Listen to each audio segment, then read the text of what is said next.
Thank you all for joining us today. Is anyone here new today? Wonderful.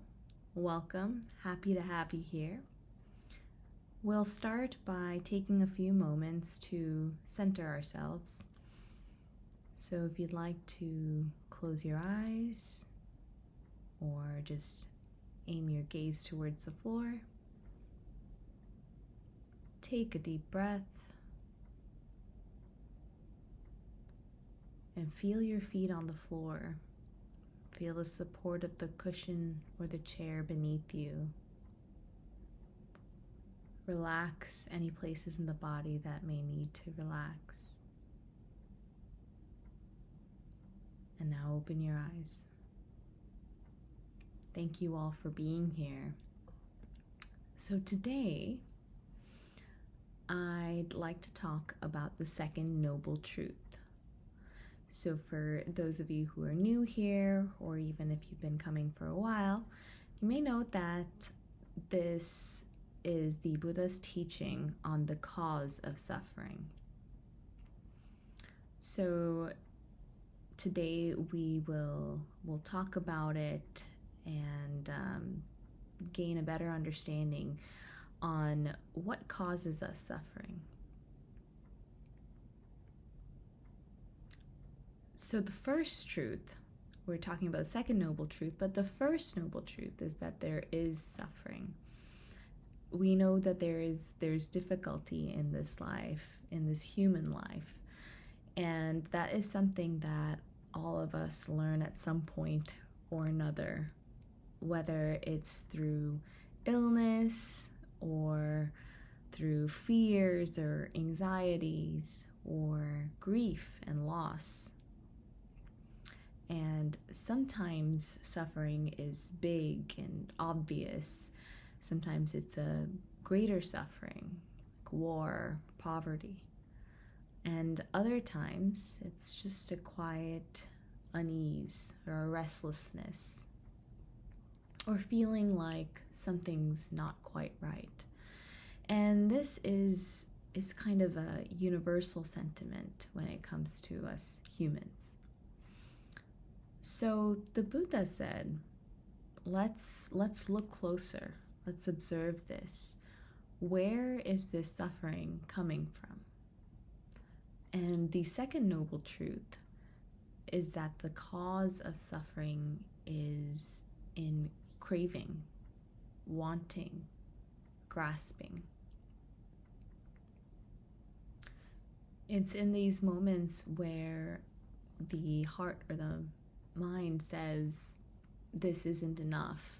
I need or want something else. So the word craving, when we think about it, we think about a food craving or something, maybe an addiction or an obsession. Or maybe if someone is a smoker, we think about craving for a cigarette. But it doesn't have to be something that is that big or dramatic, that it can be very subtle. It can be kind of a quiet background noise in the mind that says, oh, if only this were slightly different, if only I had a different job, if only this person would react differently or behave differently, or if only my leg didn't hurt, if only I could just maybe get back to the way things used to be. So there's many cravings that we can have, but there can be a small level of a low level kind of restlessness as well, rather than these big cravings. So has anyone here ever noticed that voice that says, if only this, or if only this were a little bit different, then maybe I'd be happy? So I think I speak for everyone. I've definitely had that voice quite a lot throughout my life, and I'm pretty sure there are a few of us here who have had that.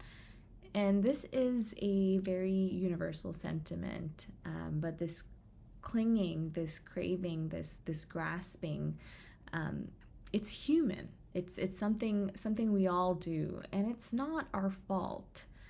But when we don't see it clearly, we're living without awareness of it, and it creates suffering.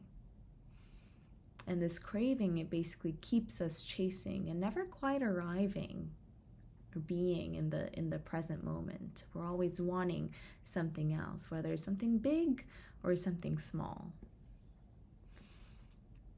So the Buddha also spoke about 3 different types of craving. And as I speak about these, you might recognize each of these in your own lives.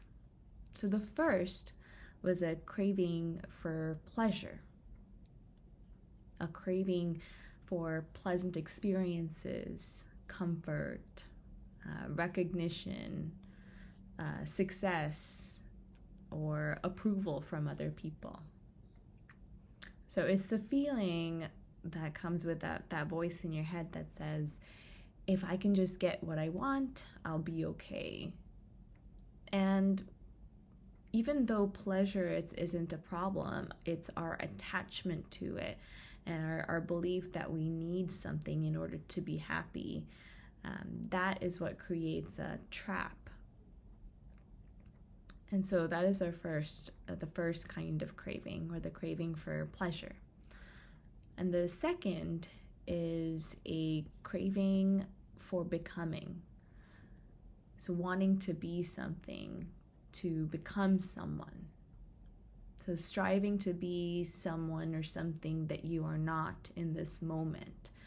Not accepting yourself for who you are in this present moment. And it's that sense of striving, or trying to shape ourselves into a version that we think will finally be enough. So this is when the voice in our head can sometimes say, well, if I can just change this aspect of myself, if I can just improve this, if I could just achieve that, or become this, achieve this level in my career, and so forth. So that second type of craving is a craving for becoming, or basically not being okay with who you are in this moment. The third type of craving is non-becoming, or wanting to get rid of things. And this might look like, I don't want this pain. I don't want this feeling. I don't want to be like this. It's rejection of what is. And to say we stub our foot on something, or our big toe on something, we want to get rid of the pain that then ensues. So it's the not wanting something that is happening. So it's a rejection of what is happening in the present moment. So those were the 3 kinds of craving. So the first was a craving for pleasure, kind of craving for becoming, and then craving for non-becoming. And this wanting, becoming, rejecting, this all these 3 different types of craving pulls us out of presence, pulls us out of the present moment. And when we follow them without awareness, they lead to further restlessness, to dissatisfaction, to suffering. And so it's not our fault. It's our human nature that we are this way. But there is a way out of it. But when we observe that this is what's actually going on in our minds, we should continue to shine that light of awareness on it, And every moment that we can recognize when craving is arriving in our mind, we can notice how it feels in the body.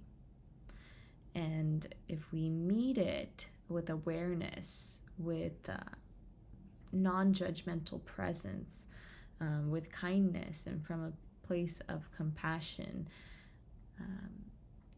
we see it clearly, it begins to lose its power. So just by observing it, it may lessen over time.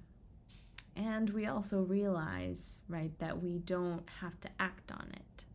We can observe that there is that wanting, or there are these sensations that accompany this wanting. And we can let that be.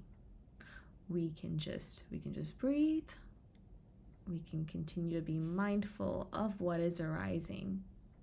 And we can also return to the present moment without clinging to that thought or that desire that has arisen.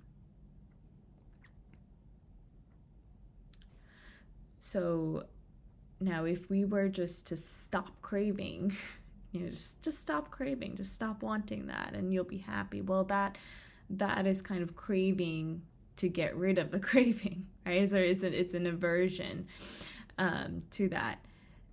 Instead, if we just shine that light of awareness onto what's happening, that in and of itself just lessens the craving itself.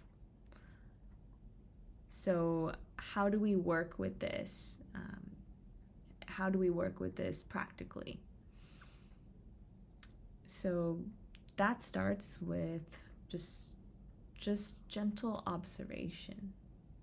So say you're sitting in meditation, or you're sitting in a seat, and whatever's going on. So say somebody's speaking, there's a presentation, and you suddenly think, oh, I wish this were over. You're wanting it to be over. Or maybe it's a very pleasant presentation, or you have a pleasant sensation or thought, and you think, oh, I hope this lasts. Well, when this happens, see where you feel it in the body. So we can close our eyes, and if you'd like to, you can do this now. You can close your eyes and see if there is, just observe the mind and see if something has arisen. Maybe it's a thought, and it could be pleasant or unpleasant. There may or may not be ensuing thoughts that follow, that you wish this were over, or I hope this lasts, if it's something pleasant. Just see where the sensation arises in the body and observe it non-judgmentally.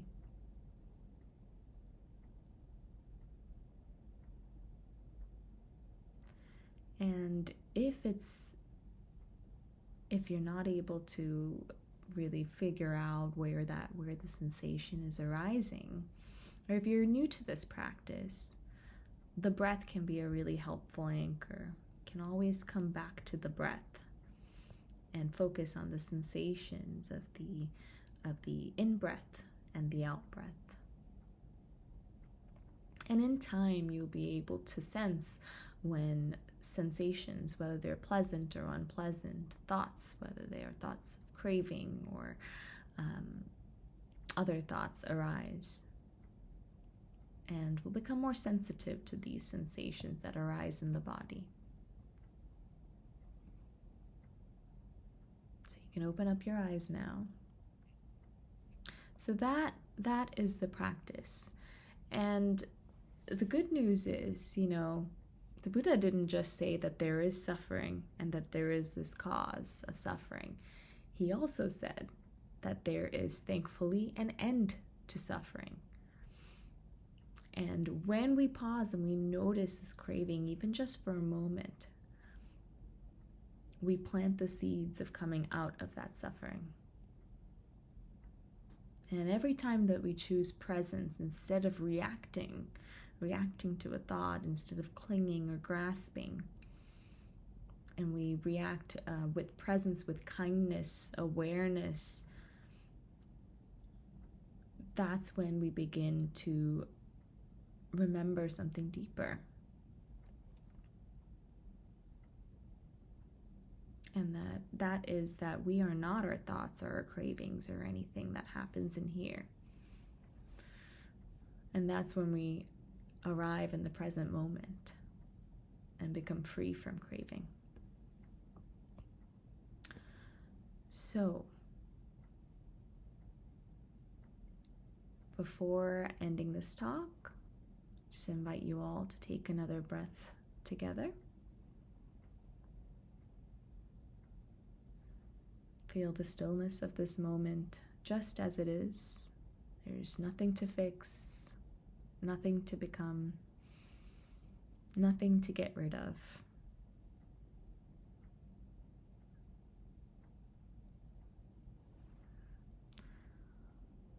Thank you for showing up today.